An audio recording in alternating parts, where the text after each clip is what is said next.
A bottle for me and one for my friend. Bienvenue sur WatchMojo.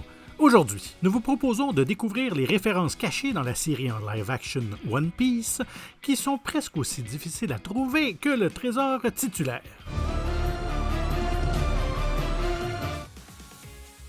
Numéro 10. Pink's Sake. Certaines des références les plus subtiles de la série en prise de vue réelle ne sont pas vues, elles sont entendues. Après que Luffy se soit fait une cicatrice dans ce flashback, Shanks le recoue. En arrière-plan, on entend une version instrumentale de la chanson récurrente dans l'univers qui s'appelle Pink's Sake. Don't stitch it too good. I want everyone to see my scar. Scars don't make the man Luffy. There's a lesson behind the scar. Ça tombe bien puisque, selon Luffy, dans la série originale, Shanks et son équipe chantaient souvent Pink's Sake. Il s'agit d'une belle anticipation potentielle, étant donné l'importance de la chanson à la fois pour un futur chapeau de paille et peut-être plus si certaines théories s'avèrent exactes. Gardez les oreilles ouvertes, ça vaut souvent la peine.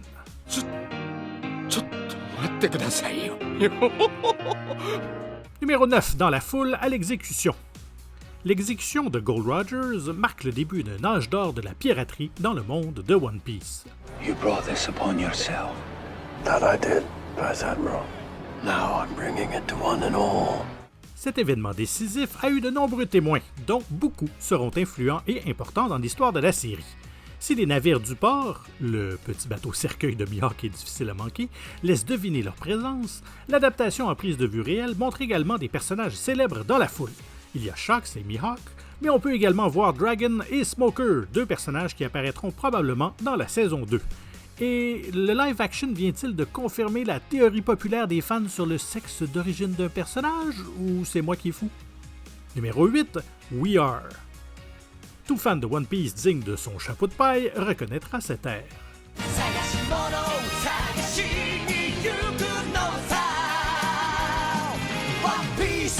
We Are est la chanson thème la plus emblématique de l'anime, utilisée à de multiples reprises au cours des décennies de diffusion. Elle est jouée en instrumental au cours de 2 scènes de la série Netflix. La première, c'est après que l'équipage ait acquis le Going Merry.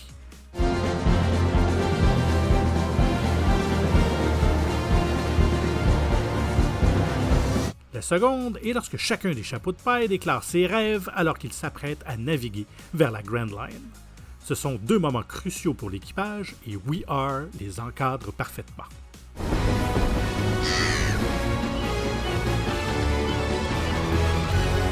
Numéro 7, Zoro contre Monsieur 7. Certains fans n'hésitent pas à souligner que l'introduction de Zoro est différente dans la série Netflix. You may call me Mr. Seven. I represent an organization known as Baroque Works. We are interested in your unique set of skills, Pirate Hunter Roronoa Zoro. Le chasseur de pirates est confronté à Monsieur 7, un agent de Baroque Works. C'est une bonne scène de combat qui montre à quel point Zoro est cool et qui préfigure un groupe antagoniste majeur. Cependant, il est facile d'oublier que ce combat est en fait canon. Zoro fait référence à cet événement à plusieurs agents de Baroque Works dans le futur.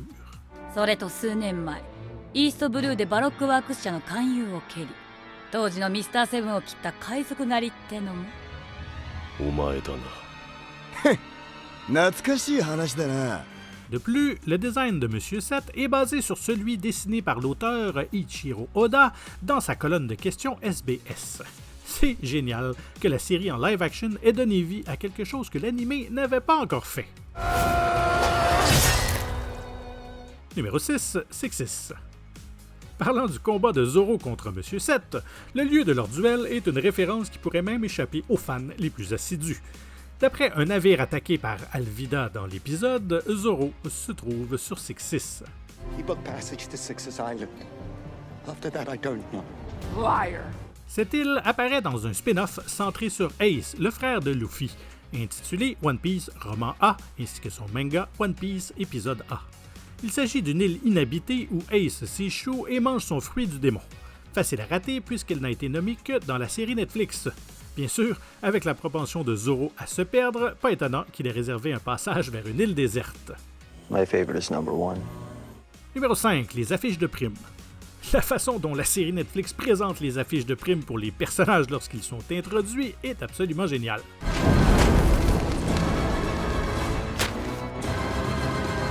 Cependant, d'autres affiches cachent des références à des personnages qui apparaîtront plus tard dans la série originale.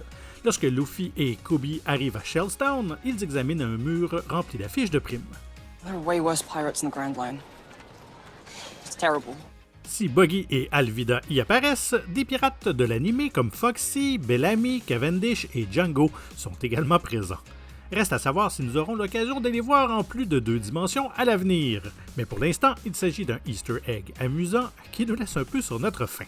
Only one way I'm gonna get inside that base. And it's not on an empty stomach. Au numéro 4, tous les Easter eggs des cartes.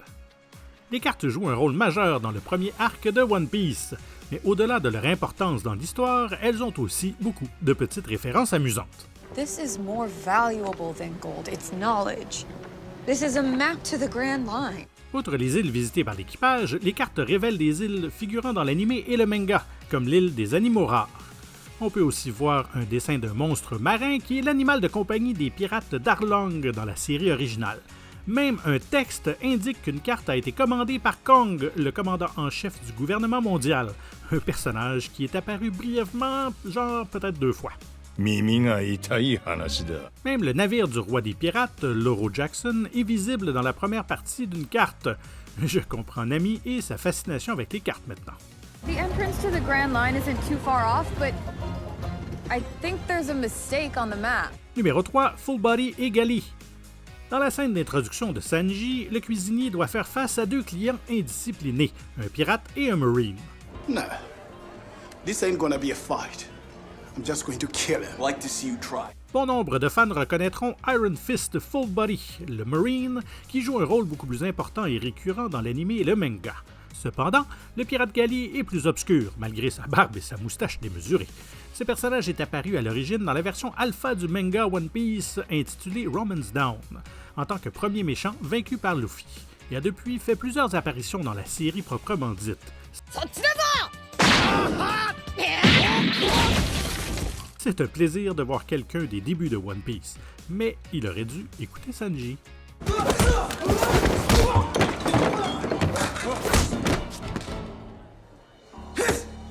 Numéro 2, les peintures du Bharati. Le meilleur décor de la série en live-action est sans doute celui du Bharati, le restaurant flottant. Le niveau de détail est stupéfiant et il n'est donc pas surprenant qu'il soit facile de manquer toutes les références qui y figurent, car la plupart d'entre elles sont en arrière-plan. Welcome to Bharati. Les murs sont tapissés de peintures représentant des lieux et des créatures qui apparaissent tout au long de One Piece. Ça va du calmar que l'équipage rencontre dans l'estomac d'une baleine à l'archipel de Sabaody, en passant par l'île des animaux rares déjà mentionnée. Il faut un œil attentif, peut-être un petit zoom-in pour les repérer tous. C'est maintenant le temps de la vidéo où je dois vous demander, bien humblement, de vous abonner à WatchMojo Français et de cliquer sur la cloche afin d'être tenu informé de la sortie de nos prochaines vidéos. Et un petit coup de pouce vers le haut si vous avez apprécié celle-ci nous ferait grandement plaisir. Et notre numéro 1, l'armée révolutionnaire fait parler d'elle. L'armée révolutionnaire est une faction majeure de l'univers de One Piece qui n'est introduite qu'à un stade avancé de la série, mais dont il est fait allusion dès le début. Dans la série Netflix, lorsque tout le monde réagit à la première prime de Luffy, on peut voir Kaya lire un journal.